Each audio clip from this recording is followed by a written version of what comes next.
Telespectadores da TV Prevê, estamos iniciando mais um programa IESB Notícia, o primeiro programa de 2012. Aliás, eu gostaria de agradecer a você, telespectador, pela excelente audiência que nós tivemos no ano de 2011 e esperamos continuar contando com você neste ano de 2012. Hoje eu entrevisto o professor Norberto Gilberto Simonetti, que é professor dos cursos de administração e dos cursos de tecnologia do IESB Prevê. Tudo bem, Norberto? Tudo bem, professor Said. Muito obrigado. Prazer tê-lo aqui novamente. Muito grato, sou eu quem agradece. Norberto, você está lecionando as disciplinas de logística, a área de materiais, né, e também plano de negócios para os alunos dos cursos de administração e dos cursos de tecnologia. Vamos começar pela área de logística, né?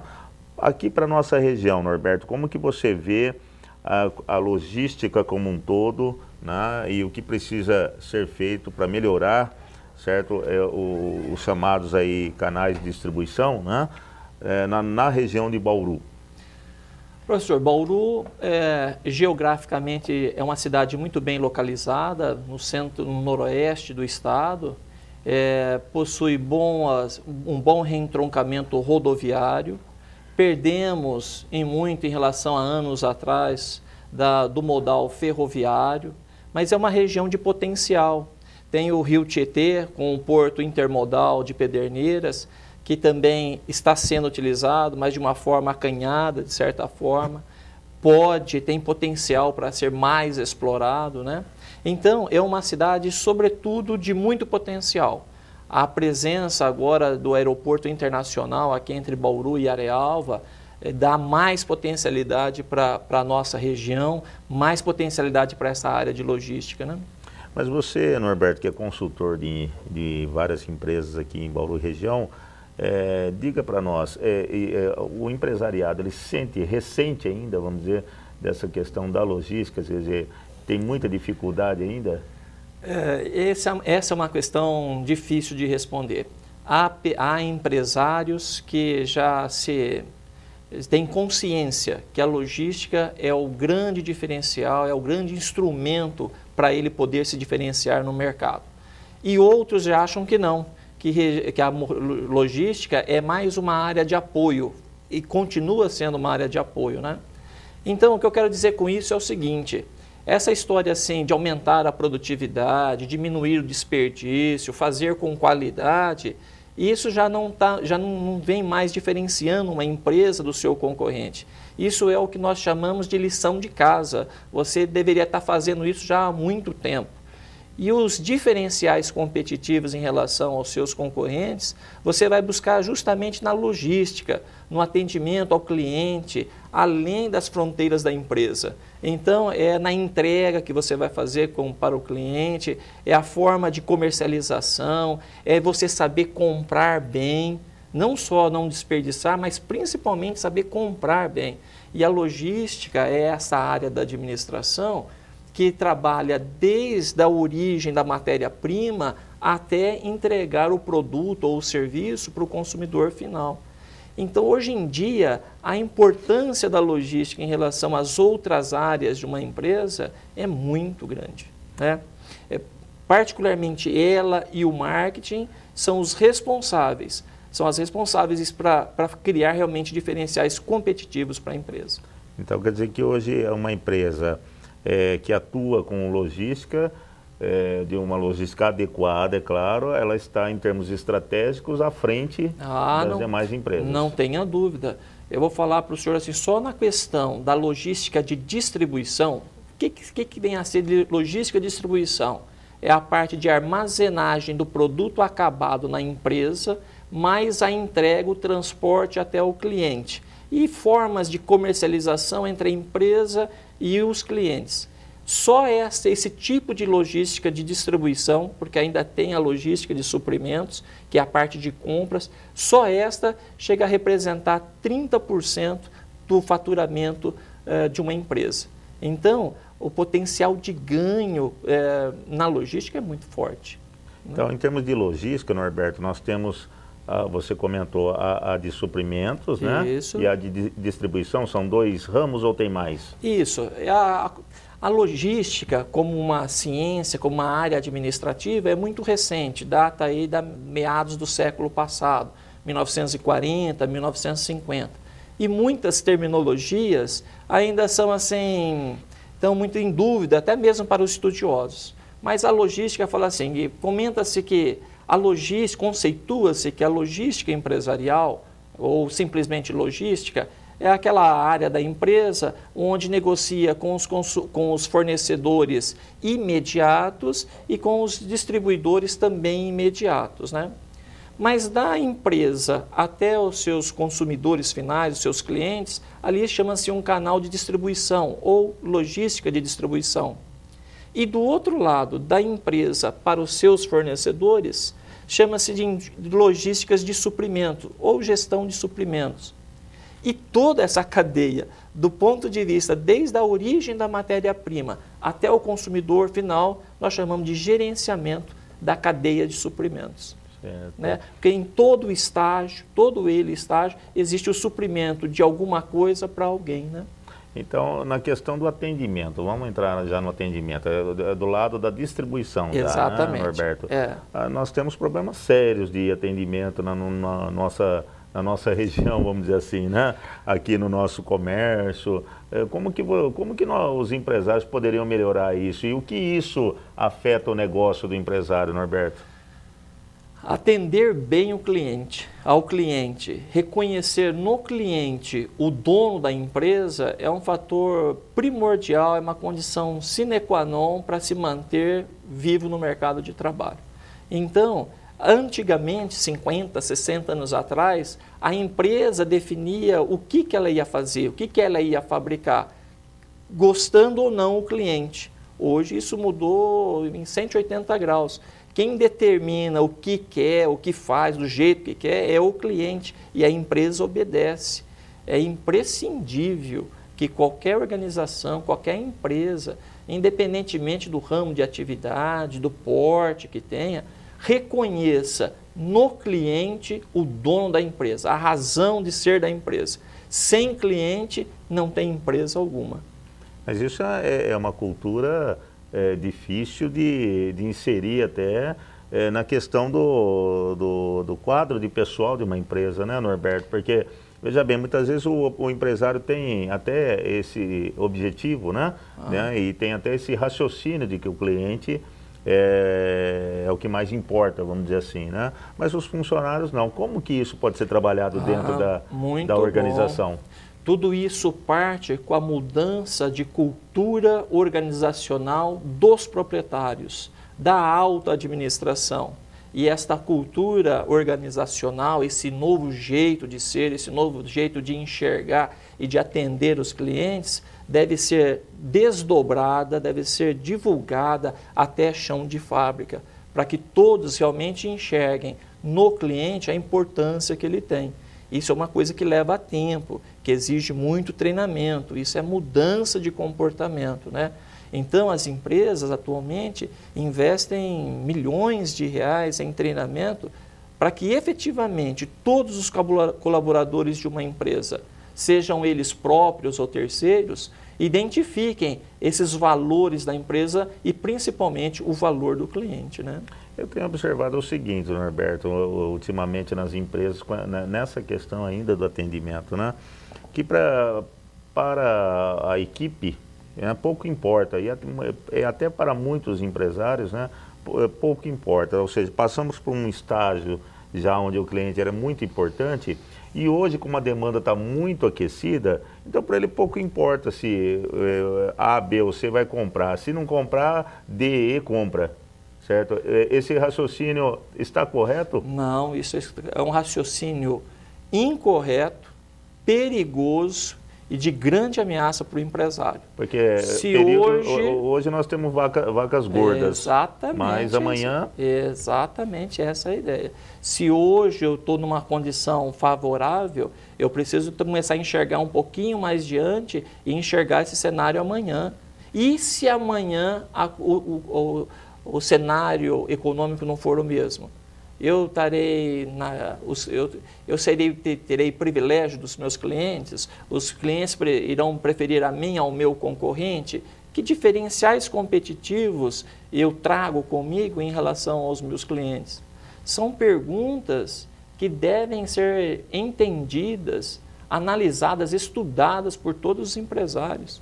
Haja vista que as grandes marcas, né, Norberto, mesmo tendo um produto de boa qualidade, tendo uma distribuição muito bem organizada, tendo demanda, né, amplamente favorável, sempre estão na mídia, né, trabalhando com a sua marca para perpetuá-la, né, vamos dizer assim. Exatamente, professor. É isso que acontece. Muitas vezes uma empresa tem um excelente produto, de excelente qualidade, mas efetivamente a organização não tem talento, não tem sensibilidade de tratar, de envolver o cliente. E muitas vezes vai à falência, fecha uma empresa, porque não tem essa capacidade de saber tratar bem, de saber se comunicar com o cliente, né? No IESB nós abrimos este semestre o curso de gestão de recursos humanos, né? Porque nós notamos, Norberto, uma procura muito grande por essa área, né? Parece-me que já está havendo essa conscientização de que é preciso ter um pessoal preparado, qualificado dentro da organização, não só para as questões externas, que seria o atendimento do cliente, mas também para as questões internas, né? Para a própria organização fluir. Ah, isso é verdade. Muitas empresas hoje não crescem mais, não dão mais, porque não têm e não acham uma mão de obra qualificada. E aí, o que nós vemos hoje em dia é uma situação bem interessante. Muitas vezes você vê assim, pessoas com certificados de graduação, de pós-graduação, mas muitas vezes despreparados ou desmotivados para o mercado de trabalho. E nós temos batido muito neste assunto com os nossos alunos, que o diploma ainda é muito importante. Sem diploma você não presta um concurso, sem diploma muitas vezes é um pré-requisito por um cargo, por uma promoção interna na empresa, mas ele por si só não basta. Hoje em dia, mais que o diploma, as organizações esperam que o funcionário, que o profissional dê uma gestão por resultados. E gestão de resultados é você consigo mesmo, né?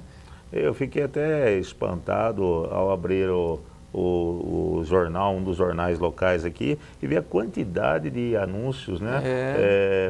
Recrutando funcionários. Né? Agora, espantado a gente fica quando nós vamos a uma organização e o funcionário tem essa consciência, ele quer fazer a coisa do jeito certo, ele entende desses conceitos administrativos. E o dono da empresa que não entende. Sim. O dono da empresa que acha que isso é besteira, que isso é bobagem, né? Uhum. Então, mas essa oferta, Norberto, tal qual eu questionei você sobre a questão do cliente, né? Que o empresário, como está tendo um aquecimento, vamos dizer assim, no consumo, né? Na demanda, né? Então ele está despreocupado. Com o funcionário não está acontecendo a mesma coisa, ou seja, o turnover não tem aumentado em função da larga oferta de emprego, certo? Ou seja, o funcionário também, olha, se eu não quiser trabalhar aqui, eu vou para outra, não tem problema. Não está acontecendo isso também? Tá, sim. Eu visitei um cliente numa cidade aqui próxima de Bauru e a pessoa que me atendeu, que era uma gestora da parte de gente e gestão, hoje o termo RH, recursos humanos, está sendo substituído por outras terminologias, né? Gente e gestão, departamento de talentos humanos e assim por diante. Mas ela me dizia o seguinte, que a empresa mantém muitos profissionais que, na verdade, não caberia mais ali. São pessoas que faltam capacidade. Mas ela os mantém porque no mercado não oferece gente melhor. E depois eu fiz uma pergunta para essa pessoa. Eu falei assim, mas imagine que você encontre no mercado um talento e que você o contrate.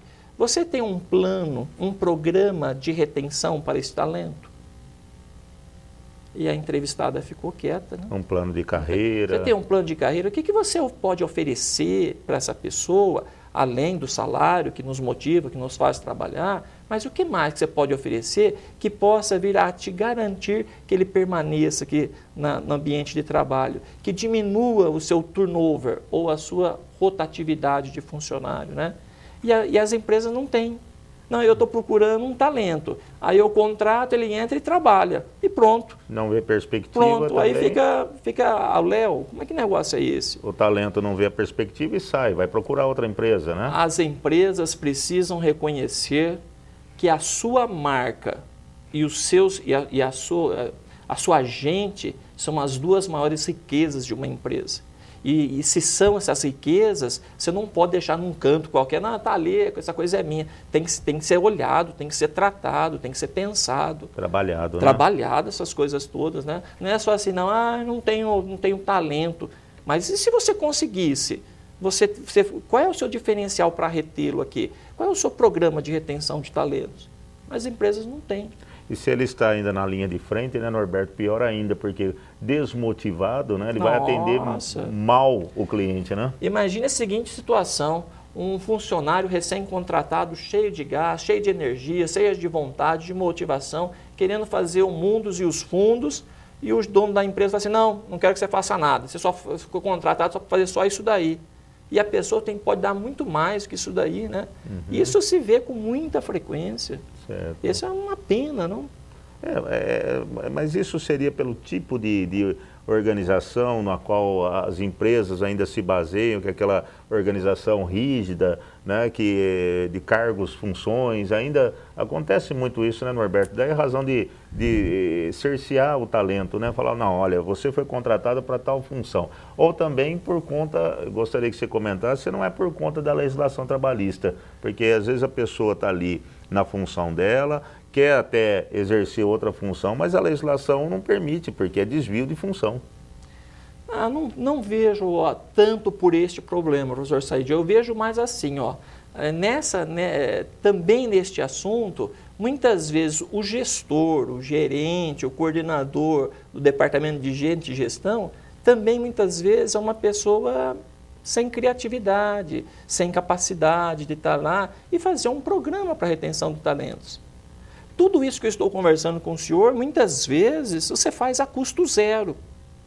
Custo zero. E eles não fazem. Mas não existe essa preocupação, Norberto, de criar-se um passivo trabalhista? Por exemplo, eu tenho lá um funcionário, né? Ele foi contratado para uma determinada função, mas ele acaba exercendo outra função ou dupla função pelas suas aptidões. Ótimo, para a empresa excelente, mas isso não pode criar um passivo trabalhista? Não, pode, eu acho que pode, e aí a empresa tem que ficar atenta a isso daí. Agora, perceba, uma coisa é alguém ter uma ideia e implementar essa ideia, e ela mesma implementar. A outra é a pessoa ter uma ideia para que outrem implemente. E muitas vezes não precisa ela desviar a função dela, se for este o caso, né? Sim. Não tem esse problema. Mas o que eu estou dizendo, o que eu me referia, é muitas vezes a pessoa estar motivada e cheia de criatividade, cheia de vontade na sua área de atuação, no seu setor, na função porque ela foi contratada. Uhum. E muitas vezes sendo esbarrada, tendo a resistência ali, ou de um chefe imediato que tem medo, que viu que a pessoa tem muito potencial. Isso acontece bastante. Ou por dono da empresa com ideias retrógradas ainda, né? Inseguros quanto à meninada, quanto aos profissionais que estão no mercado. Sim. Que isso também é uma coisa interessante. Ficar inseguro, estudar realmente a ideia de uma pessoa, isso é necessário mesmo. Mas não falar, não, isso não serve para mim de imediato, né? Uhum. É o que a gente está vendo muito. Essa competitividade entre os funcionários, na verdade, ela tem que ser uma competitividade sadia, né? Claro. Certo? Para que todos possam crescer dentro da empresa, não é isso, Norberto? Com certeza. E é possível, como você colocou, o gestor de RH, certo? Criar mecanismos para estimular essa competitividade sadia. Muito bem, essa é a ideia. Né? Não é assim, a competitividade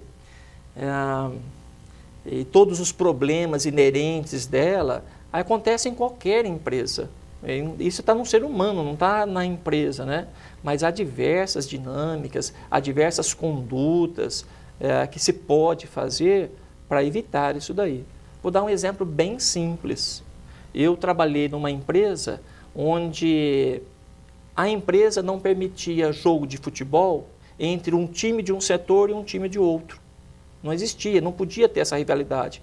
Quer jogar bola, fazíamos um rachão lá, dividia, mesclava a turma, mas não um setor com o outro, para não mostrar que eu trabalho num setor e você no outro. A ideia é que nós trabalhamos, sobretudo, na mesma empresa, né?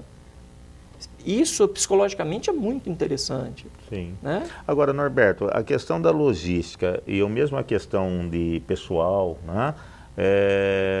Os empresários têm colocado isso no papel, ou seja, eles têm dentro do seu planejamento, do seu plano de negócios, né? Eles têm inserido esses elementos que são fundamentais, como você colocou? Professor Said, tenho visto muito pouco disso daí, viu? Eu vejo mais o que a gente mais vê assim, é o empresário reclamar de determinada situação e fazendo muito pouco para revertê-la. E quando o faz de uma forma assim um tanto amadorística. Vou dar um exemplo. A pessoa identifica que precisa capacitar melhor o seu quadro funcional e promove treinamento. Mas promoveu o treinamento, pronto, ele não faz mais nada. Ele não traça, antes de contratar o treinamento, qual é o objetivo desse treinamento? Quais são os resultados que ele espera alcançar com o treinamento? E em que tempo? E se esses resultados não vierem? Qual que vai ser o plano B dele? E o C? O que não pode é ele fazer um treinamento, investir um dinheirão e não ter compromisso depois. Sim. Né? Por falar em dinheirão, já que você tocou em dinheirão, por que o empresariado, quando você fala em termos de plano de negócios, acha que é só a área financeira, Norberto? Por cultura organizacional, cultura. Né? Cultura. Porque aí você elabora todo um plano, né? Inserindo até esses elementos, a questão do atendimento, a questão da distribuição, de logística, isso e aquilo. Ele fala, mas não era bem isso que eu estava pensando, certo? Quando você entra, por exemplo, num plano de negócio, você entra com a parte de formas de comercialização, processo que você vai utilizar para vender ou fabricar aquele produto, e inúmeros outros fatores. Você fala, não, isso aqui eu não vou precisar, isso aqui é besteira, isso daqui não. Vamos na parte financeira, que é isso que é o importante, esse que comanda. Sim. Mas é justamente ao contrário, são esses outros detalhes na forma de comercialização, propaganda, os investimentos iniciais, que se bem pensado, podem diminuir essa necessidade financeira, né? Sim. A pessoa já quer ir direto para o financeiro. Já entra na questão de redução de custos, né? Aumento da margem de lucro, certo? E esquece que para isso são necessários, né, outras arrumações, vamos dizer assim, na sua casa, na sua empresa, não é verdade? Exatamente. Bom, e nós temos alguns minutinhos para falar de materiais, certo? Na área de materiais, hoje com essa questão da sustentabilidade, o empresariado tem procurado, Norberto, materiais, né, que favoreça a questão do meio ambiente ou ainda isso é utopia? Olha, eu não quero ser pessimista aqui, mas numa entrevista anterior falamos da qualidade e quando comentamos sobre este assunto, eu comentei assim que para alguns empresários a qualidade, eles enxergavam a qualidade realmente como um diferencial competitivo, mas muitos só gostariam de fazer de uma certificação, por exemplo, o ISO 9000, um marketing, um plano de marketing, mas nada que ele pudesse aproveitar como modelo de gerenciamento, né? Na parte de gestão de materiais, as empresas também estão tomando iniciativas nessas áreas. Identificar se o fornecedor provém de uma empresa socialmente responsável, ambientalmente correta e coisa e tal. Mas não tenha dúvida, o que mais fala ainda é a parte financeira, né? Bom, quanto que é este produto? Quanto me custa esse produto e coisa e tal? Então, fica mais nessa área ainda, né? Tá ótimo, então, o tempo nosso é curto, né, Norberto? Mas o professor Norberto voltará em outra oportunidade, né? Está sempre aí predisposto a atender o nosso pedido, o pedido do telespectador, o pedido dos nossos alunos também que assistem o nosso programa, né? E o professor Norberto, então, já fica aqui o convite, viu, Norberto, para você voltar numa outra oportunidade, porque nessa área de gestão os assuntos são vastos, né? São, sim. São vastos e muita mudança também, né? E principalmente, professor, eu acho que aqui num bate-papo aqui, nós com mais tempo, talvez, possamos mostrar para os empresários o quanto que se pode fazer sem investimento, com questão de postura, mudando o comportamento organizacional. Só que é um comportamento, uma postura que tem necessariamente de nascer da alta administração para o chão de fábrica, né? Com certeza. Eu gostaria então de lembrar você, telespectador, que ainda é possível você ingressar em um dos 12 cursos do IES Prevê. Ainda as aulas já iniciaram, né? Na última quarta-feira, dia 1º de fevereiro, mas ainda é possível você ingressar. Nós estamos num período ali de mudanças de matrícula, né, de alteração de matrícula, então ainda é possível você que está interessado num dos 12 cursos superiores do IES Prevê, procurar a Secretaria Acadêmica do IESB através do telefone 4009-8810 ou 8811, ou mesmo pelo nosso site, que é o www.iesprev.com.br, e se candidatar a um dos nossos cursos superiores. Norberto, muito obrigado mais uma vez pela sua presença. E eu peço a você, telespectador, que continue assistindo a programação da TV Prevê. TV Prevê, o canal da educação.